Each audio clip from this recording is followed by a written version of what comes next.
To illustrate what we just discussed on an alternative to find the relationship between C and R, so what do I do? First, I put my finger at the output side. So I put it there, and then at that point, my finger is pointing to a value of C, right? So the value at the tip of my finger now is equal to C. I note it down there, and then what next? I just follow the arrows in the block diagram. So beside the arrow that is pointing to the output, there is also another arrow here that is pointing backward. So I will follow that arrow.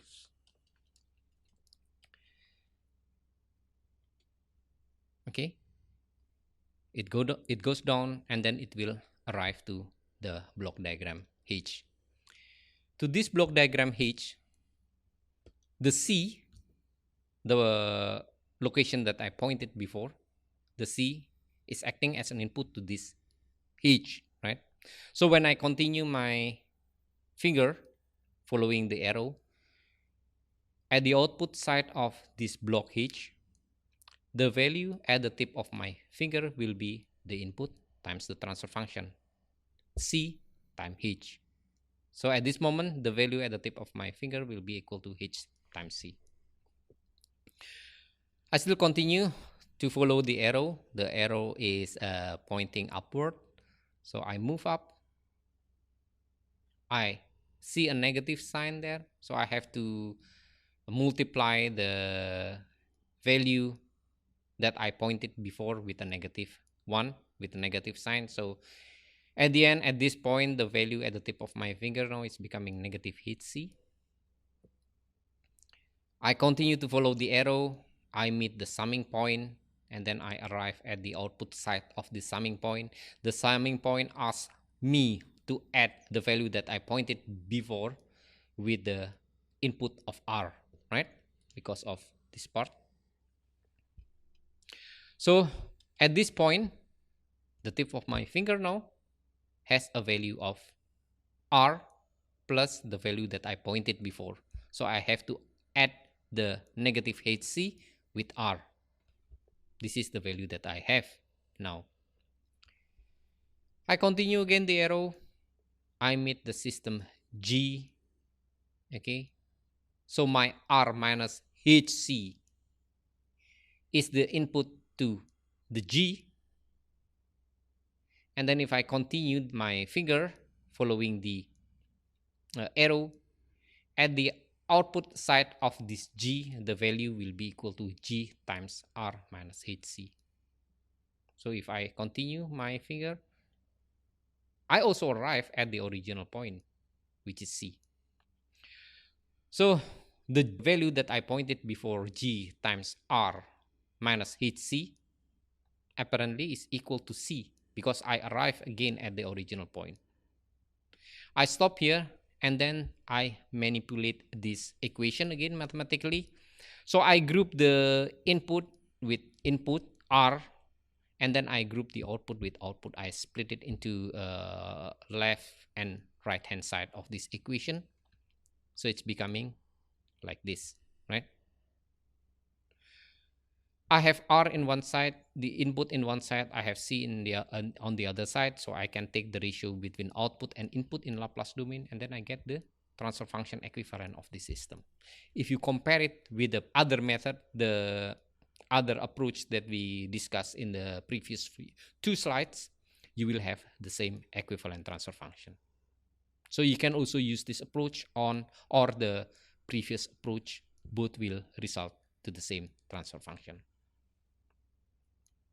As I mentioned at the beginning, there will be a few terminologies that I need to introduce to you. The previous few terminologies are pole zero, infinite zeros. You still remember that? But here now I want to introduce few more terminologies. Let's consider this closed loop system. Let's consider this controlled system again, a typical controlled system that we might face in our daily engineering life. This is a typical control system again. If you look at this part, Just forget the rest. You just look at this part. You have a system in cascaded block where the input is E and the output is B. So if I can redraw this part, basically I can redraw it into something like this, right? GS, HS, the output is B, the input is E. If you look at this part, I can redraw this again because this is basically just a cascaded block. I can redraw it into something like this, right? HS.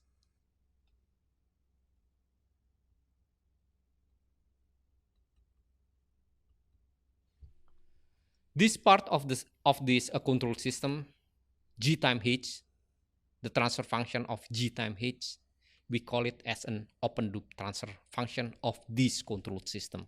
So GH, GS time HS is the open loop transfer function. If you look at the upper part, the forward loop part, the transfer function, all transfer function in the forward loop part, in the upper part of this control system, we call it as a forward loop transfer function. So to this system, to this control system, G is the forward loop transfer function and G time H is the open loop transfer function. Okay, please keep this in mind. We will encounter these terminologies many times later. In the case of unity feedback system, HS will be equal to 1, right? So you don't have a feedback part in a case of unity feedback system. So your HS basically is equal to 1. What will happen if you have a unity feedback system like that? GS is equal to 1. Your open loop transfer function will be equal to the forward loop transfer function, because your forward loop transfer function is G, your open loop transfer function is G times 1, which is also equal to G. So in the case of a unity feedback system, the open loop transfer function is equal to forward loop transfer function. Okay. Now, if we go back to the controlled system with this typical complex block diagram, let's say, once you identify what is the forward loop transfer function and what is the open loop transfer function, you can also find the equivalent transfer function of this controlled system by using this formula.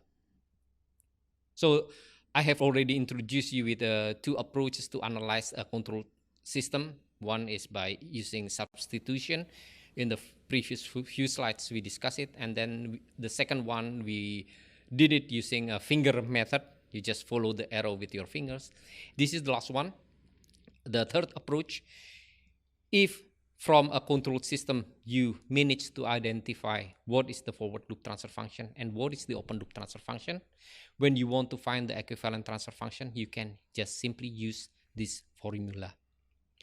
The closed loop transfer function or the equivalent transfer function will be equal to forward loop transfer function divided by 1 plus minus open loop transfer function.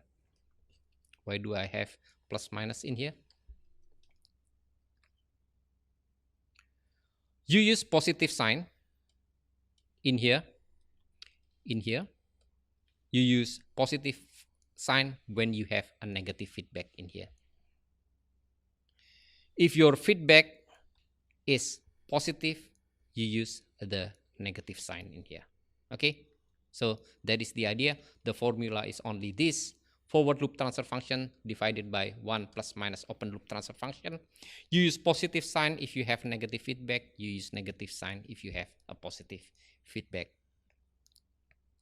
In addition, of course, if you have a unity feedback system where your forward loop transfer function is equal to the open loop transfer function, the equivalent transfer function, the closed loop transfer function, will be equal to forward loop transfer function divided by 1 plus minus forward loop transfer function. Okay. Let's take a look on this example.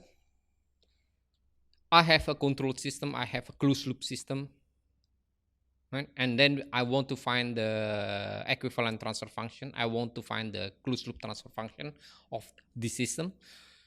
I will use the last approach by identifying the forward loop transfer function and open loop transfer function. As I mentioned before, forward loop transfer function is the transfer function on the forward part, on the upper part. So this will be my forward loop transfer function. 5 divided by 2s plus 1.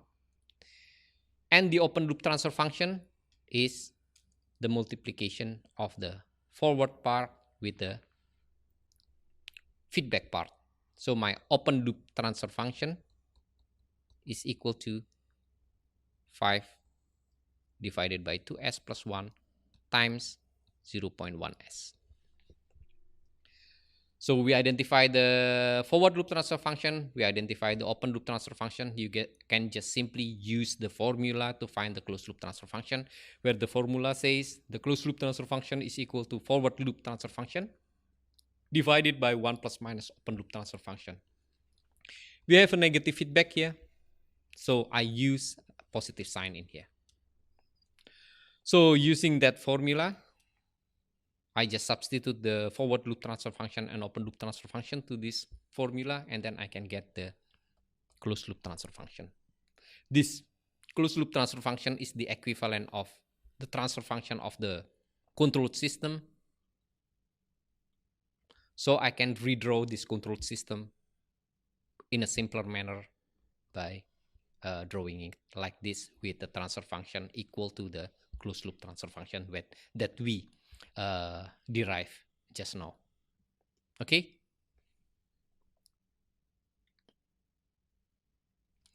This might be also another example. We have a unity feedback system in this case.